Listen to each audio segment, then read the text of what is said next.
Le gouvernement du Nicaragua a emmené à la Cour internationale de justice l'Allemagne pour avoir violé la Convention internationale de prévention du génocide. Alors, les deux demandes principales en fait du Nicaragua, le premier c'est que l'Allemagne arrête d'appuyer militairement l'Allemagne. Je rappelle juste que l'Allemagne depuis 2022 a augmenté x10 son apport militaire à Israël, donc elle est vraiment extrêmement impliquée dans le génocide. Et la deuxième chose que demande le Nicaragua, c'est que l'Allemagne refinance l'UNRWA qu'elle avait arrêté de financer après les accusations d'Israël. Et donc la Cour de justice a déjà donné un premier rendu, c'est qu'il n'y avait pas besoin de faire un cas sur la livraison d'armes dans la mesure où l'Allemagne, grâce à l'action du Nicaragua, avait déjà substantiellement réduit sa vente d'armes à Israël, qui était passée de 200 millions de dollars en octobre 2023 à 1 million de dollars en mars 2024. Donc ça a déjà un effet. Et aussi l'Allemagne n'a pas approuvé de nouvelles ventes d'armes pour le futur. Et deuxième chose, c'est que la Cour internationale de justice a aussi déclaré que sur la question de l'UNRWA, il n'y avait pas nécessité de prendre une décision dans la mesure où l'Allemagne avait renoué son financement de l'UNRWA. Donc là aussi, on est dans une deuxième avancée et le gouvernement du Nicaragua se félicite de ces deux éléments. Mais c'est pas tout. Par contre, donc, la Cour a rappelé l'obligation de fondamentale de connaissance du fait qu'un génocide est en train de se tenir. Tous les États doivent agir avec tous les moyens raisonnables à leur disposition pour prévenir le génocide, ce qui inclut l'Allemagne évidemment. Et donc la Cour a également rappelé à l'Allemagne que peu importe qu'il y ait un conflit qu'Israël soit impliqué dans une guerre, ça ne justifie pas le fait qu'on doit respecter le fait de prévenir un génocide quand c'est possible. Le droit international humanitaire doit être respecté même en cas de guerre. Et donc le gouvernement du Nicaragua réaffirme son engagement à faire respecter le droit international et c'est pour ça qu'il est allé dans la Cour internationale de justice pour attaquer l'Allemagne. Le gouvernement du Nicaragua réaffirme sa volonté de soutenir la souveraineté des peuples, en particulier lorsque ce sont des peuples qui ont connu la colonisation, comme c'est le cas de la Palestine.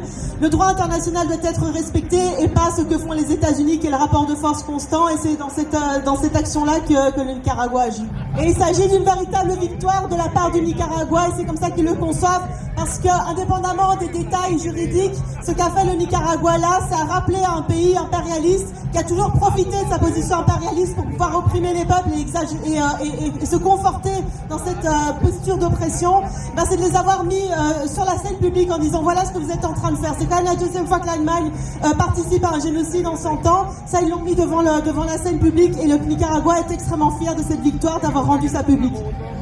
Et donc, ce mois-ci, le Nicaragua fête, c'est le mois de la dignité et de la souveraineté nationale. Donc, le Nicaragua, évidemment, c'est important que ce procès ait lieu à ce moment-là.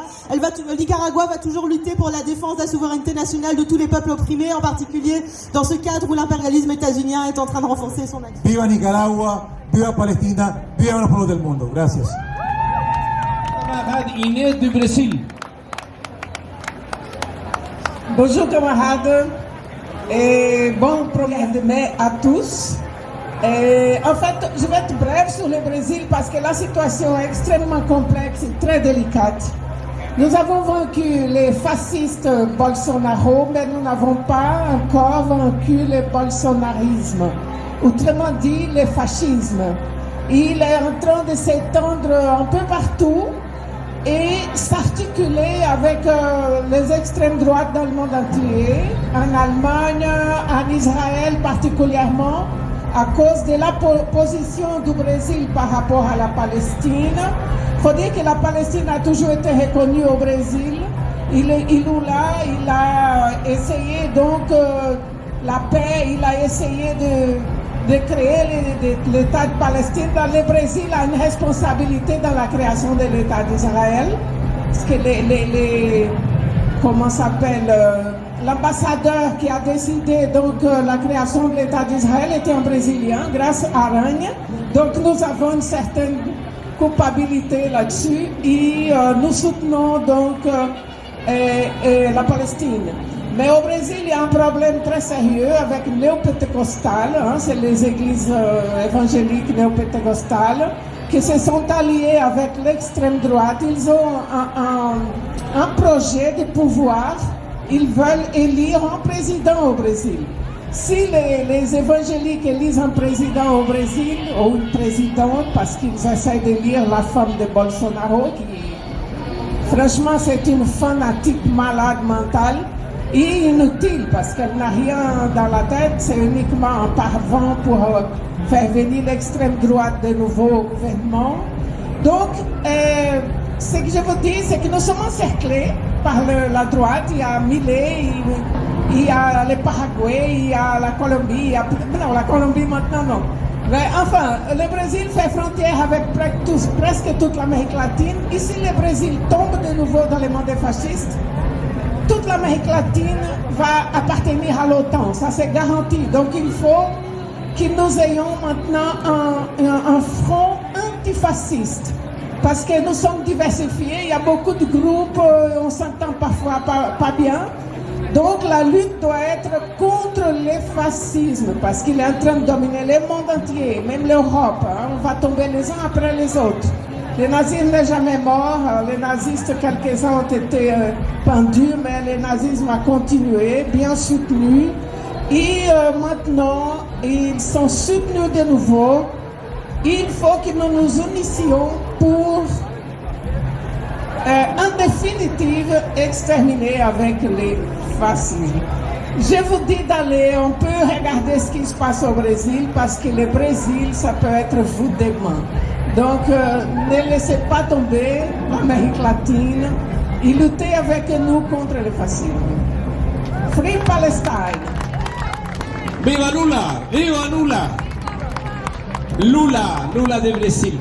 Et maintenant, nous avons Lucas de l'ambassade de la Bolivie. Merci beaucoup. Je viens de la Bolivie, je remercie votre présence. Notre pays, dans notre pays, il existe 37 peuples indigènes. Ces peuples indigènes sont le moteur d'une révolution qui prend déjà plus d'une décennie. Et aujourd'hui, ça fait face à une nouvelle période de grandes convulsions, de grands problèmes. Vous connaissez la situation internationale, n'est pas facile pour les pays qui ont une ligne indépendante. Et donc, je vous remercie de votre présence et sachez que le peuple bolivien continuera dans l'année 2025 à continuer à approfondir sa révolution. Merci beaucoup. Nous considérons que la question en Palestine est très simple. La libération de toute la Palestine depuis le fleuve Jourdain jusqu'à la mer. Nous sommes contre 12 États du peuple. En Palestine historique, il y a beaucoup de peuples, pas de peuple, il y en a beaucoup. Et nous considérons que la seule manière d'acquérir la liberté, la paix dans la région, c'est que ces peuples soient libérés. Aujourd'hui, l'État d'Israël, c'est un État colonisateur. Et donc, qu'est-ce qui demande la résistance? Oui, qu'est-ce que demande la résistance? Un seul pays dans lequel peuvent habiter tous les peuples de la région, y compris les juifs, avec plein de garanties, un État démocratique, populaire, progressiste. Il y a des gens ici, partout, qui parlent de 12 États du peuple. En réalité, si vous avez 12 États, il y a un s'appelle Israël, il n'y aura jamais la Palestine. Il n'y aura jamais de Palestine. Le sionisme, il est basé sur la liquidation de la question nationale palestinienne. Et donc la seule manière d'arriver à la paix, que c'est un grand objectif dans une région convulsionnée, c'est de soutenir la résistance.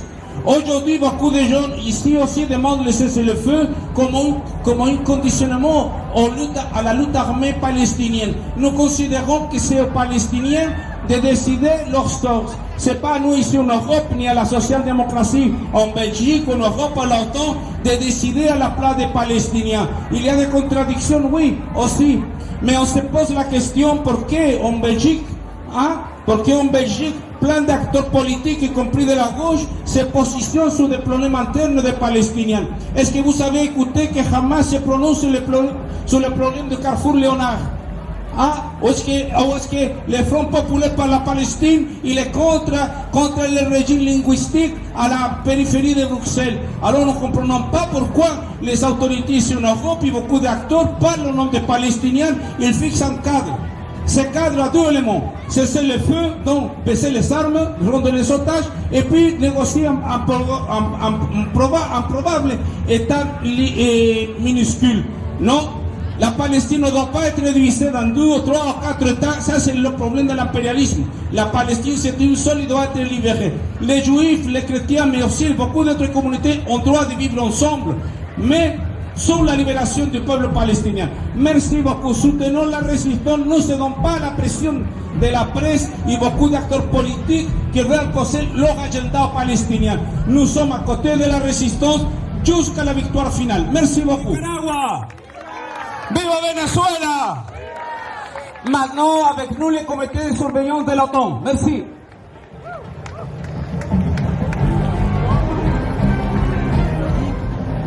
Nous sommes réunis tous pour la fête du 1er mai parce que c'est un rassemblement mondial qui permet de voir que les intérêts des travailleurs dans le monde entier sont partout les mêmes. Notre comité surveillance OTAN est composé de travailleurs de tous les métiers en Belgique et notre objectif c'est de montrer que l'OTAN est une machine de guerre qui est en train non seulement de régner et de regrouper tous les pays capitalistes de l'Union européenne, du Canada, des États-Unis, mais qui s'étend globalement.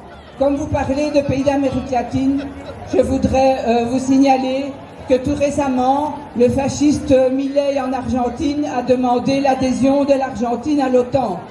L'OTAN, on voit bien ce que c'est pas l'organisation du traité de l'Atlantique Nord, c'est une machine de guerre pour défendre tout un système et pour empêcher toute possibilité de se libérer de ce système et d'autres voies de développement en faveur des peuples. Donc, nous sommes présents au 1er mai parce que c'est une partie de la lutte des travailleurs qui est très importante. Concrètement, ici, comme dans beaucoup d'autres pays, membres de l'OTAN ou non, nous sommes confrontés à la guerre, une guerre très importante que l'OTAN est en train de mener contre la Russie et dans laquelle elle veut entraîner le reste du monde. Ce n'est pas pour rien qu'il y a cette globalisation de tout ce qui est possible que l'OTAN recueille pour être plus fort militairement contre tous les pays qui veulent se libérer de son emprise. Donc notre action ici est très significative dans le cadre d'une fête du 1er mai, qui est une fête essentiellement et tout d'abord syndicale, mais aussi profondément politique. Et concrètement, ce que nous essayons de faire en Belgique, c'est que tous les mouvements de la paix, tous les partis de gauche en Belgique se rendent compte qu'il faut empêcher à tout prix et continuer à nous battre à tout prix pour que l'OTAN arrête de d'armer l'Ukraine comme elle est en train de le faire, parce que leur but c'est de détruire la Russie, c'est pas de sauvegarder une indépendance de l'Ukraine. Ce que l'OTAN est en train d'obliger les gouvernements de tous les pays de l'Union européenne, c'est augmenter les dépenses militaires aux dépens de toutes les possibilités de dépenses sociales. En Belgique, c'est incroyable la militarisation qui est en train de se faire. Et là, tous les travailleurs ont un rôle très important pour empêcher que ces armes arrivent en Ukraine et qu'on continue à financer cette guerre qui ne sert pas du tout les intérêts des travailleurs. Donc nous sommes unis à tous les travailleurs des pays d'Amérique latine. Il y a le premier pays en Amérique latine qui avait demandé son adhésion à l'OTAN, c'était la Colombie, et maintenant c'est l'Argentine. Ce sont des exemples qui montrent comment l'OTAN veut s'étendre et régner sur le monde entier, quoi. Et c'est ça qu'on doit, chacun de notre côté, on doit essayer de faire tout pour l'en empêcher. Bravo, on soutient, on est militant.